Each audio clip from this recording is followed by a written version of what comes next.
मोइज़ के पेरेंट्स तो पहुंच जाते हैं नवीन के पेरेंट्स के पास और उनको साफ ही बता देते हैं कि जब आपकी बेटी किसी और लड़के से मोहब्बत करती थी तो आखिर आपने हमें धोखे में क्यों रखा और हमारे साथ ये बिजनेस बढ़ा के बेटे का रिश्ता आखिर ये सब कुछ क्यों बर्दाश्त किया।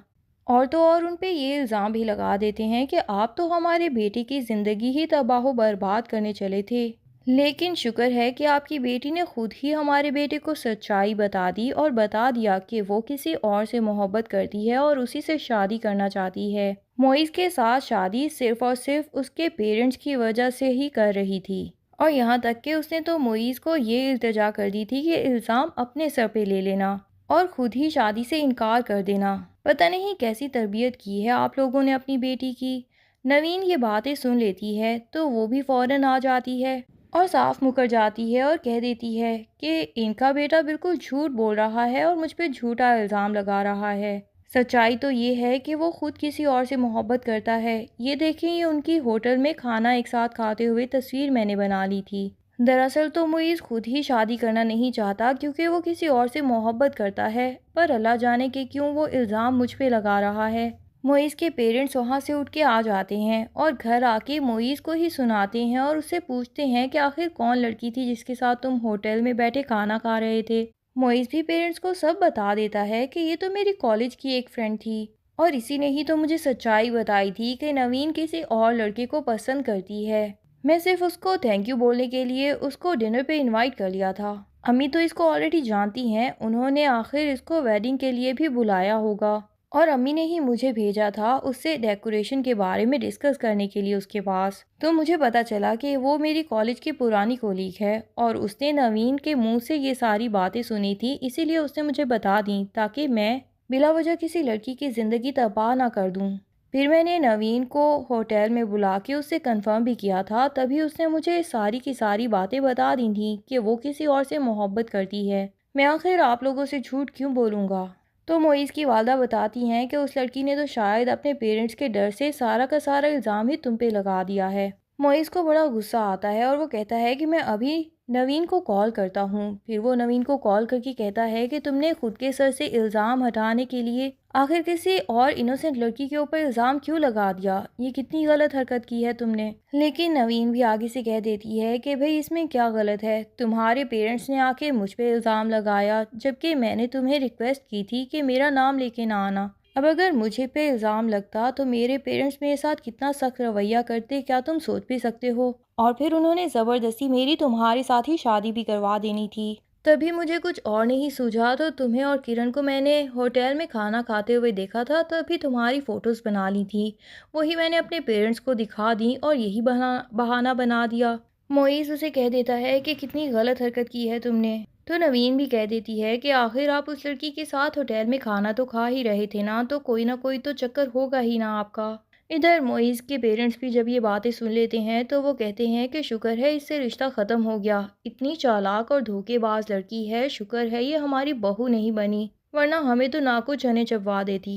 लेकिन मोइज़ की वालदा को अभी भी उसकी शादी की फ़िक्र होती है और वो कह देती हैं कि आखिर तुम्हारी शादी हमने करनी तो है ही ना, तो अब बताओ कि तुम्हारी शादी कहाँ करेंगे। पर मोइज़ इस दफ़ा अपने पेरेंट्स को साफ ही बता देता है कि अब की बार शादी अगर होगी तो लड़की मैं खुद आपको अपनी पसंद से बताऊंगा। पेरेंट्स तो खुश होकर कहते हैं कि अभी बता दो कि कौन सी लड़की है, अगर तुम्हें कोई लड़की पसंद है तो हम तो खुशी खुशी उसके लिए तुम्हारा रिश्ता लेने चले जाएंगे।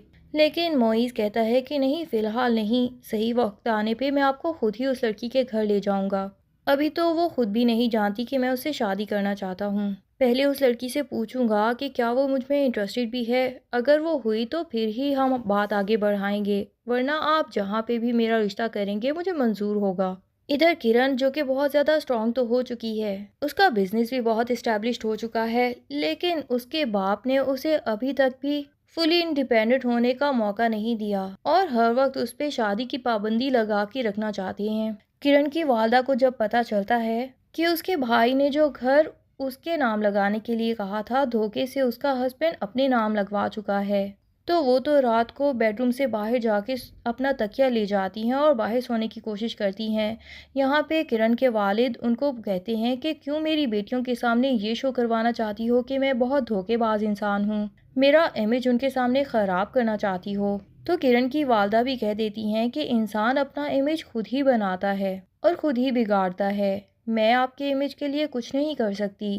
پر ہاں، مجھے یہ دھوکہ واقعی ہی دل کو لگا ہے کہ اتنے سال جس آدمی کے ساتھ رہی میں اس کو پہچان بھی نہ سکی، اس لیے میں تو اب اس کمرے میں نہیں سو سکتی، اور وہ یہ کہہ کے باہر چلی جاتی ہیں۔ دوسری طرف کرن بھی جب اسے پتہ چلتا ہے کہ اس کا باپ یہاں پہ اسے اپنی مرضی کرنے نہیں دے گا تو وہ سوچ لیتی ہے کہ اب وہ اس گھر سے چلی جائے گی، اور بائی چانس یہ بات وہ معیز کے سامنے بھی شیئر کرتی ہے کہ وہ کہیں رینٹ پہ گھر لینا چاہتی ہے۔ معیز اسے بتا دیتا ہے کہ ہمارے اپارٹمنٹس ہیں، تم آخر جو رینٹ دینا چاہتی ہو کیوں نہیں تم قسطوں پہ ہی وہ اپارٹمنٹ خرید لو، صرف ڈاؤن پیمنٹ کر دو اور اس کے بعد جو مہینے کی قسط ہوگی وہ لگ بھگ اتنا ہی کرایہ ہوگا جتنا تم کہیں پہ بھی بھرو گی۔ معیز کرن کو نہیں پتہ چلنے دیتا کہ وہ اسے ایکسٹرا فیورز دے رہا ہے، لیکن وہ اس کی ہیلپ کرنا چاہتا ہے کیونکہ وہ ابھی بھی کرن سے کہیں نہ کہیں محبت تو کرتا ہی ہے۔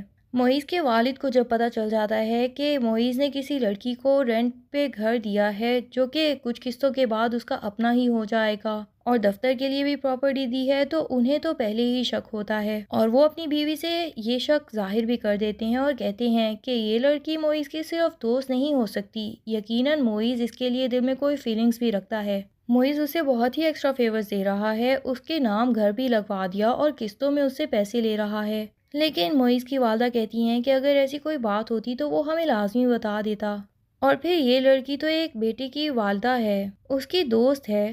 معیز اتنا نرم دل انسان ہے، اسے یقیناً اپنی دوست پہ ترس آ گیا ہوگا، اسی لیے اس کو یہ ایکسٹرا فیورز دے رہا ہوگا۔ دوسری طرف کرن بھی اپنے باپ کو صاف سنا دیتی ہے کہ بابا جی، میں اب آپ کے گھر بالکل نہیں رہوں گی، میں نے رینٹ پہ اپنا خود کا گھر خرید لیا ہے اور اب میں وہاں پہ شفٹنگ کرنے والی ہوں، یہاں پہ رہوں گی تو یقیناً آپ کے قانون کے مطابق ہی مجھے زندگی گزارنی پڑے گی، لیکن وہ قانون میں ماننے کے لیے بالکل تیار نہیں ہوں۔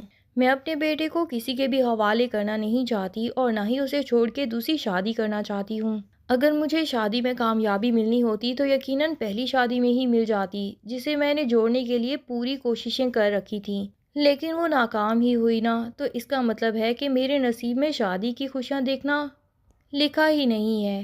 کرن اپنا سامان پیک کرتی ہے اور اپنی ماں اور بہنوں کو الوداع کہہ کے وہاں سے نکل پڑتی ہے۔ کرن کا والد بھی اس کے سر پہ شفقت سے ہاتھ رکھ دیتا ہے اور خود کو بے بس محسوس کرواتا ہوا اسے کہتا ہے کہ ٹھیک ہے، جب تم فیصلہ کر ہی چکی ہو تو میں آخر کیا کر سکتا ہوں۔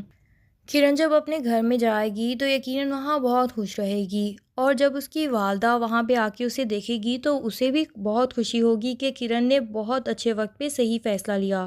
دوسری طرف سیف اور فریال، جن کی شادی کو 5-6 سال گزر چکے ہیں لیکن انہیں ابھی تک اولاد کی خوشی نصیب نہیں ہوئی۔ فریال جو کہ ڈاکٹر سے چیک اپ کرواتی ہے تو اس کی رپورٹس میں صاف لکھا آتا ہے کہ وہ کبھی ماں نہیں بن سکتی، وہ تو آ کے اپنی ساس پہ ہی چلانا شروع کر دیتی ہے کہ لگ گئی نا آپ کی بد دعائیں، یہی بد دعا آپ مانگتی تھی نا میرے لیے تاکہ سیف اپنے اکلوتے بیٹے کی طرف ہی واپس لوٹ جائے، آپ کی دلی خواہش پوری ہو گئی۔ اور یقیناً سیف کو جب پتہ چلے گا کہ فریال سے اسے اولاد کی خوشی نہیں مل سکتی تو وہ خود ہی اپنے اکلوتے بیٹے کے پاس واپس چلا جائے گا کبھی نہ کبھی۔